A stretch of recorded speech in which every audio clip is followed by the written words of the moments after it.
എമ്പുരാൻ വെറും കലയല്ല. ഇതാ പ്രധാനമന്ത്രി നരേന്ദ്രമോദിയിലേക്ക് കാര്യങ്ങൾ എത്തി. വൻ നീക്കം ദില്ലിയിൽ. ബി.ജെ.പി. കേരള പ്രസിഡന്റ് രാജീവ് ചന്ദ്രശേഖർ ദില്ലിയിലേക്ക് എത്തി.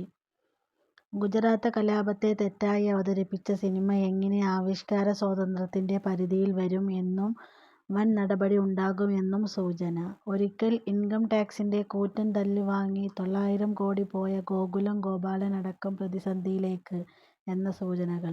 പൃഥ്വിരാജ് സുകുമാരന്റെ മുൻ കലാനീക്കങ്ങളിൽ കണ്ണുവെക്കുന്നു. എമ്പുരാനെ പിടിക്കാൻ ഇഡിയോ എൻ.ഐ.എയോ? സ്വാമി ഭദ്രാനന്ദ് മുമ്പ് പറഞ്ഞ പോലെ ദാവൂദ് ഇബ്രാഹിം ബന്ധം അന്വേഷിക്കണം. ഇഡി അതിന്റെ നടപടി തുടങ്ങി. എന്തായാലും എമ്പുരാൻ മോദിയുടെ റഡാറിലേക്ക്. എമ്പുരാൻ സിനിമയുമായി ബന്ധപ്പെട്ടുള്ള അന്വേഷണം പ്രധാനമന്ത്രി നരേന്ദ്രമോദിയുടെ ഓഫീസ് ഏറ്റെടുക്കുന്നു എന്നുള്ള പുതിയ വിവരങ്ങൾ പുറത്തുവരികയാണ്. പ്രധാനമന്ത്രി നരേന്ദ്രമോദിയുടെ ഓഫീസ് വിഷയം നൽകിയിരിക്കുന്നു എന്നുള്ള വിവരങ്ങളാണ് വരുന്നത്. ഗുജറാത്തിൽ ഈ സിനിമ പ്രദർശിപ്പിക്കുവാൻ അനുവദിച്ചിരുന്നില്ല.